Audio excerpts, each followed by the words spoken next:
Hello students, आज हम exercise 1.3 का क्वेश्चन नंबर 6 का सोल्यूशन करने वाले हैं। So let's start. Look at the several example of rational number in the form p by q where p and q are integer with no common factor other than 1 and having terminating decimal expansion, can you guess what property q must satisfy. यानी कि यहाँ पे क्या कह रहा है, हमें p by q का एक रेशनल नंबर लेना है और उसका जो p और q है उन दोनों के बीच में 1 के अलावा और कोई भी कॉमन फैक्टर नहीं होना चाहिए और उनका जो डेसिमल एक्सपेंशन है वो भी टर्मिनेटिंग होना चाहिए। तो ऐसी केसेस में यानी कि टर्मिनेटिंग डेसिमल एक्सपेंशन के केस में q जो है वो हमारा कौन सी प्रॉपर्टी सेटिस्फाई करेगा। तो सबसे पहले हम कुछ एग्जांपल ले लेते हैं। मान लीजिए मैंने ले लिया 7/8 और 7 और 8 का 1 के अलावा कोई कॉमन फैक्टर नहीं है ना। 7 अपने टेबल में आता और 8 अपने टेबल में। और अगर मान लीजिए हमने ले लिया 4/25, इनके बीच में भी कोई कॉमन फैक्टर नहीं है। और अगर हमने ले लिया 5/10, तो देखिए 5 और 10 के बीच में कॉमन फैक्टर है 5, क्योंकि 5 और 10 दोनों 5 के टेबल में आते हैं। तो इसको हम सिंपलेस्ट फॉर्म में करेंगे तो हो जाएगा 1/2, यानी कि हमने क्या लिया 1/2। ठीक है, 3 एग्जाम्पल मैंने ले लिया है।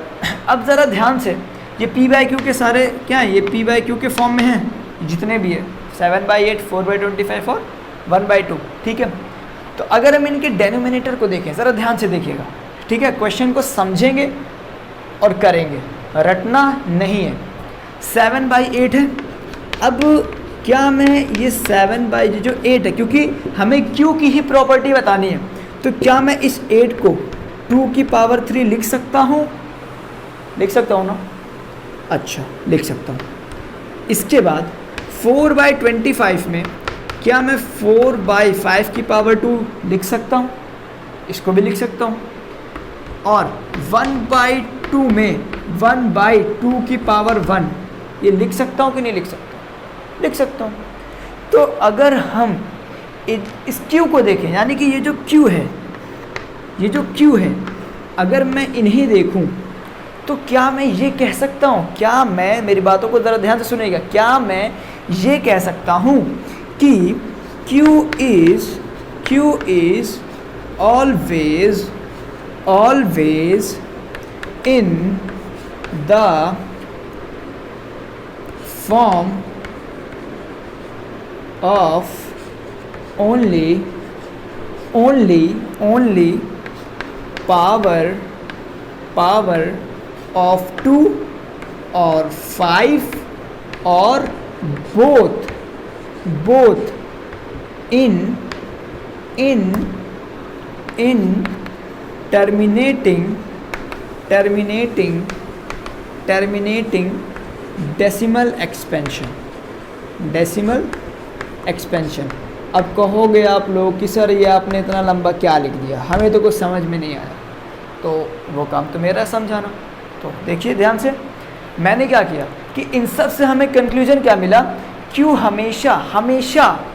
हमेशा या तो 2 की पावर की फॉर्म में रहेगा, जैसे यहाँ पे है 2 की पावर 3, 2 की पावर 1, या फिर 5 की पावर में रहेगा, जैसे 5 की पावर 2 है, या फिर कुछ केसेस में 2 और 5 दोनों की पावर में मिल सकता है, सिर्फ टर्मिनेटिंग डेसिमल एक्सपेंशन की केस में। यानी कि अब देखिए मैं आपको समझाता हूँ कि अगर मान लीजिए कोई आपको फ्रैक्शन दिया है, ठीक है, और इसके बारे में 10th में आप लोग बहुत ही, क्लास 10th में चैप्टर 1 रियल नंबर में बहुत डिटेल में पढ़ेंगे। अगर मैं आपको समझाता हूँ कि कोई भी आपने रेशनल नंबर लिया, ठीक है, और आप उसको देख कर बताइए कि ये टर्मिनेटिंग है कि नॉन टर्मिनेटिंग है, तो आप क्या देखोगे? आप तुरंत उसका डेनोमिनेटर देखोगे, और अगर उसका डेनोमिनेटर 2 की पावर की फॉर्म का होगा, या फिर 5 की पावर की फॉर्म का होगा, या फिर 2 की पावर की फॉर्म का होगा, या फिर दोनों की पावर का फॉर्म का होगा, तो इसका मतलब उसका जो डेसिमल एक्सपेंशन है वो क्या होगा? टर्मिनेटिंग होगा। क्योंकि यहाँ पे देखिए अभी हमने लगाया ना, ये बस कंडीशन क्या है कि p और q के बीच में कॉमन फैक्टर 1 के अलावा नहीं होना चाहिए। ठीक है, तो आप जैसे ही देखोगे डेनोमिनेटर, अच्छा हाँ ये तो 2 की पावर की फॉर्म का है, इसका मतलब इसका डेसिमल एक्सपेंशन टर्मिनेटिंग होगा। और अगर आपको नहीं समझ में आया तो मैं इसको करके भी दिखा देता हूँ। अगर हम 7 को डिवाइड करें 8 से तो पहले पॉइंट लगेगा, 0 कितनी बार में जाएगा, 8 8 ज़ा 64, माइनस करेंगे 6 आएगा, 0 लगेगा, 8 7 ज़ा 56, माइनस करेंगे 4 आएगा, 0 लगेगा, और 8 5 ज़ा 40। तो देखिए टर्मिनेटिंग हुआ कि नहीं हुआ, है ना। और हमने तो सिर्फ देख के ही बता दिया कि ये टर्मिनेटिंग है, इसके डेनोमिनेटर को देख के, ठीक है। तो आप लोग पॉज करिए, इसको नोट करिए, फिर हम अपने नेक्स्ट क्वेश्चन की तरफ बढ़ेंगे। और अगर आपको इसमें कुछ नहीं समझ में आया है तो आप कमेंट करिए, मैं आपको वहाँ पे समझाऊँगा। स्टूडेंट्स, ये हमारे अगले क्वेश्चन 7 and 8। क्वेश्चन 7 में क्या बोल रहा है, write 3 number whose decimal expansion are non terminating and non recurring. यानी कि हमें 3 नंबर लिखने हैं जिनकी डेसिमल एक्सपेंशन नॉन टर्मिनेटिंग हो और नॉन रिकरिंग हो। तो आप जानते हो कि नॉन टर्मिनेटिंग जिसका डिवीज़न चलता चला जाए, और नॉन रिकरिंग मतलब जो डिजिट्स रिपीट ना करे। तो आप कुछ भी लिख सकते हो, जैसे कि आपको अपने मन से लिखना है ना 3 नंबर, तो जैसे कि हम लिख ले रहे हैं 0.01 001 001 001, फिर उसके बाद 4 times 01 dot dot dot. Next हम लिख सकते हैं 0.02 002 002 and then dot dot dot, फिर 0.03 003 003 4 times 0 and then 3 dot dot dot. तो देखिए जब हमने 3 नंबर लिख दिए जो टर्मिनेट भी नहीं हो रहे हैं और रिपीट भी नहीं हो रहे हैं, तो आप ऐसे भी अपने मन से भी कुछ भी नंबर लिख सकते हैं। बस कंडीशन क्या है कि वो टर्मिनेट नहीं होने चाहिए और रिकरिंग यानी कि रिपीट भी नहीं होनी चाहिए, ठीक है। फिर हमारा नेक्स्ट क्वेश्चन है, find 3 irrational number between 5/7 and 9/11। यानी कि हमें इर्रेशनल नंबर निकालने हैं 5/7 और 9/11 के बीच में, ठीक है। तो सबसे पहले हम क्या करेंगे, ये डिवीज़न सॉल्व करते हैं, ठीक है। हम इस डिवीज़न को सॉल्व करते हैं। तो अगर मैं 5 को डिवाइड करूं 7 से, सबसे पहले तो पॉइंट लगेगा, 0 बढ़ेगा, 7 7 ज़ा 49, -1 आ गया, 10 - 9 1 हो गया, 0 उतारेंगे, 7 1 ज़ा 7, 3 आएगा, 0 उतारेंगे। इसके बाद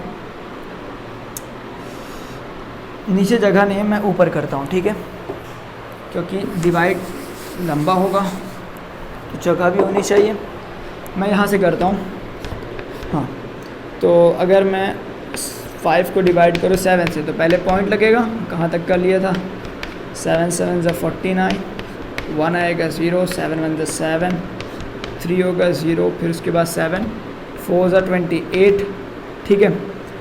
फिर 10 - 8 2 हो जाएगा, 0 उतारेंगे, 7 2 ज़ा 14, 6, फिर 0 उतारेंगे, 7 8 ज़ा 56, 4 आ जाएगा, 0 उतारेंगे, 7 5 ज़ा 35, और लास्ट में हमारा आ जाएगा 5। जब 5 आ गया और 5 के बाद अगर हम 0 लगाएंगे तो देखिए यहाँ पे 5 था, हमने 0 ही लगा के तो इतना सब सॉल्व किया, तो यानी कि 5 आ गया। तो अब यही हमारा जो नंबर होगा वो क्या होगा, रिपीट होगा, ठीक है। यही नंबर क्या होगा हमारा, रिपीट होगा।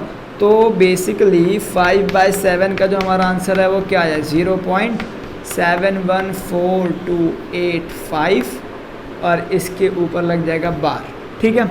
अब अगर हम यहाँ पे 9 को डिवाइड करते हैं 11 से, तो पहले पॉइंट लगेगा, 0, 11 8 ज़ा 88, माइनस करेंगे, 2 बचेगा, 0, 11 1 ज़ा 11, 10 - 1 9, फिर देखिए 9 आ गया।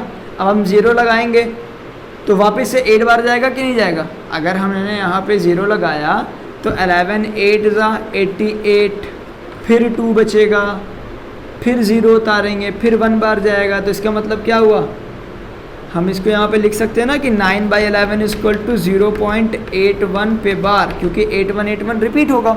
तो अब हमें क्या करना है कि 0.71 और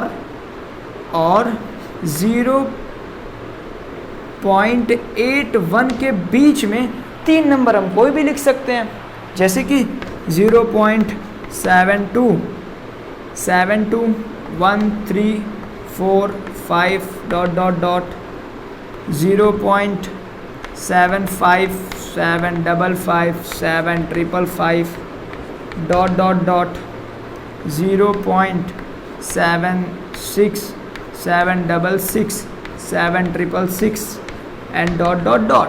तो देखिए 3 नंबर हो गए कि नहीं हो गए। तो आपको समझ में आया कैसे हमने किया। पहले हमने डिवाइड किया, हमने 2 नंबर ढूंढ लिए जिनके बीच में हमें ये नंबर लिखना है, यानी कि 0.71 के बाद होना चाहिए और 0.81 से पहले होना चाहिए। तो आप इसमें कोई भी लिख सकते हैं। सो आप इसे नोट करिए, फिर हम अपने आगे के सोल्यूशन करते हैं। Student, this is our last question of exercise 1.3। क्या है? Classify the number as rational और इरेशनल, यानी कि इसमें बताना कि कौन सा इरेशनल और कौन सा रेशनल नंबर है। तो देखिए फर्स्ट वाला, अगर हम फर्स्ट वाला देखें तो क्या है, √23 है, और हम जानते हैं कि √23 एक नॉन परफेक्ट स्क्वायर नंबर है ना, इसका परफेक्ट स्क्वायर है नहीं। और मैंने अपने इंट्रोडक्शन में बताया था कि जितने भी ये नॉन परफेक्ट स्क्वायर नंबर होते हैं वो क्या होते हैं, इरेशनल नंबर होते हैं। तो यानी कि ये हमारा क्या हो गया, इरेशनल। ठीक है। इसके बाद अगर हम सेकंड देखें तो √225, तो √225 का रूट होता है 15 और 15 रेशनल नंबर है। अब अगर आप लोग को नहीं समझ में आ रहा क्यों है, तो आप इंट्रोडक्शन की वीडियो देखिए, क्योंकि 15 को हम 15/1 के फॉर्म में रिप्रेजेंट कर सकते हैं, और जो p/q के फॉर्म में रिप्रेजेंट हो वही रेशनल नंबर होता है। ठीक है। और इसके बाद अगर हम थर्ड लें, थर्ड क्या है, 0.3796, ये भी हमारा क्या है, रेशनल नंबर है। क्यों है? क्योंकि देखो पॉइंट हटाएंगे तो 3796 बाई ये होगा कि नहीं होगा, होगा, p/q के फॉर्म में हो गया, तो इसका मतलब रेशनल नंबर है। अच्छा, फोर्थ वाला देखते हैं। फोर्थ वाले में अगर थोड़ा सा हम ध्यान दें तो देखेंगे 478 डॉट डॉट डॉट, तो ये तो नॉन टर्मिनेटिंग है, बट 478 रिपीट हो रहा है, तो यानी कि ये non terminating and repeating number है।